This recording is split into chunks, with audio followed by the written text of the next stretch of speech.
U.S. climate envoy Kerry says China has invited him for talks. U.S. climate envoy John Kerry said on Wednesday, May 3, China has invited him to visit in the near term for talks on averting a global climate change crisis, even as diplomatic relations between the world's two biggest greenhouse gas emitters remain tense. Subscribe our YouTube channel and click our bell icon for new videos. Greenhouse gas emitters remain tense. The United States and China must work together to address climate change, Kerry said in an interview with Reuters on the sidelines of a conference on global warming in Berlin. U.S. President Joe Biden has authorized the meeting, but the timing remains to be determined and certain issues must still be clarified, Kerry said. China, for example, first must issue its plan to reduce methane emissions and advance in the transition away from coal, Kerry added. This has to be cooperative, notwithstanding other differences that do exist, said Kerry, a former U.S. Secretary of State. This is not a bilateral issue. This is a universal global threat to everybody in every nation. Referring to the United States and China, Kerry added, the two biggest economies, biggest contributors to that problem need to be able to come together. Subscribe our YouTube channel and click our bell icon for new videos. China, Kerry added, the two biggest economies, biggest contributors to that problem need to be able to come together and work to try to help resolve it. Kerry said the United States may be able to help China on its methane strategy, a policy that Beijing was due to have announced last year but did not. China last year briefly suspended talks with the United States on climate, security, and other areas in response to a visit to Taiwan by U.S. House of Representatives then Speaker Nancy Pelosi. Although China subsequently resumed those talks, relations between the two countries deteriorated again after what the United States described as a Chinese spy balloon traversed American airspace in February, prompting Secretary of State Antony Blinken to postpone a scheduled visit to Beijing. The State Department since then has expressed a desire to reschedule Blinken's visit, though no date has been set. Blinken said on Wednesday he hopes to be able to reschedule it for some time this year. Kerry said he held a virtual conversation with his Chinese counterpart Xie Zhenhua just a week or two ago.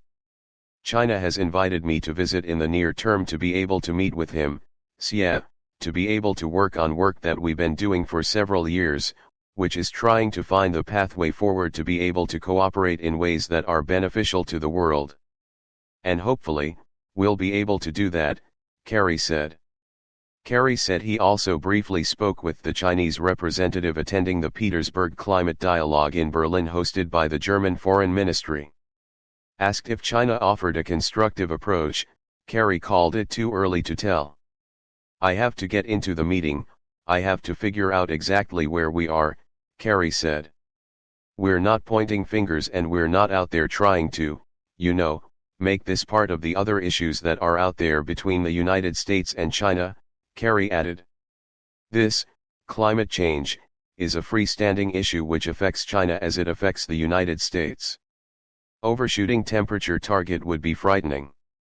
China did not appear to have fully embraced the global goal agreed at a UN summit in France in 2015 of limiting global warming to 1.5 degrees Celsius, Kerry said. It has embraced the UN Paris terminology, which is, well below 2 degrees, and leaves up for grabs what that might mean, Kerry said of China.